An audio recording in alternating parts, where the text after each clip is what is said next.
This evening, I'm going to talk to you all about the article, Mobile Communications, Devices, and Personal Relationships by Joshua Hillier and Dr. Laura Stafford.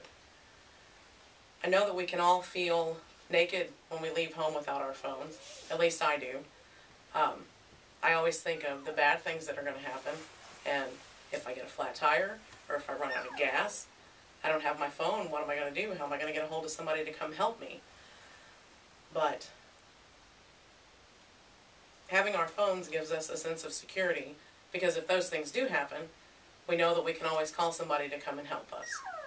But it also seems that we can be disconnected from people that physically surround us because we pay more attention to our phones than we do to the actual people that we have here.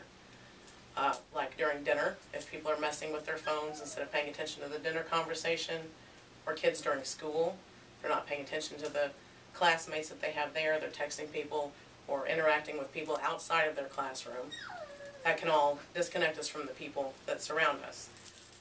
Overall, Dr. Stafford says that our mobile communication devices help strengthen our relationships with people, because the people that we like the most, we stay in more contact with, whether it's through updating Facebook statuses or commenting on Facebook statuses, texting more often, giving them a quick call to check in, or coordinating social activities, which is how I did this. I texted everybody to see if you would come listen to my speech tonight.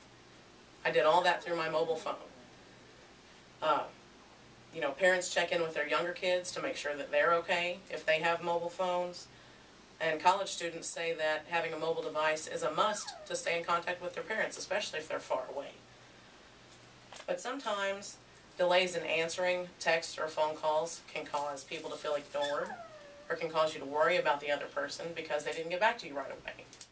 And when we send text messages, we expect answers almost immediately.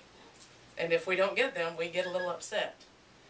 But we can all feel a more increased sense of privacy because we get to control who knows what about us, what we tell to other people, what we put on Facebook, what photos we send to other people.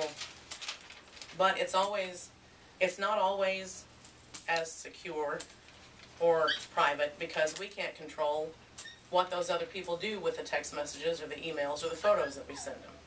They might be forwarded to who knows, or your Facebook statuses could include you and you have no idea.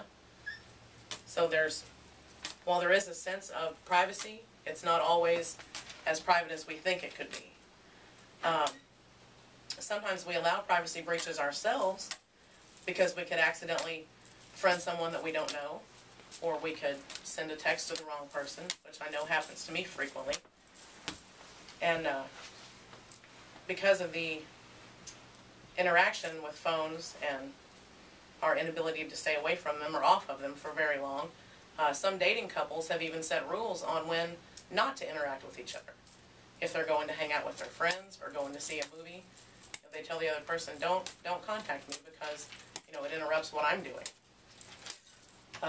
Or some families have even put rules on no phones at the dinner table, or they set aside a specific family time where it's just the family and there's no TV, no phones, no computers, no anything, so that you can all strengthen your relationships.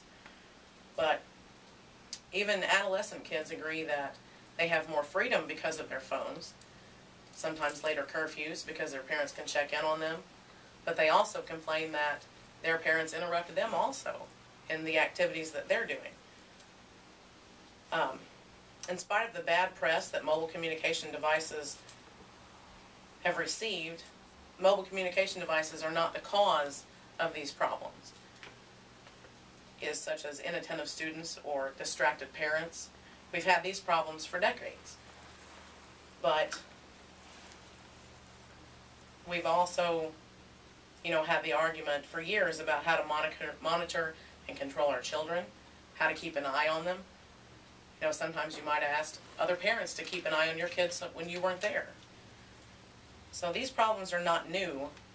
We just now, because of the mobile communication devices, we have a new vehicle by which to experience the same familiar communication problems. And I've just talked to you all about mobile communication devices and personal relationships. I hope you all enjoyed it. I know we all have phones, so it's kind of interesting to see how it affects our personal relationships. Thank you, guys.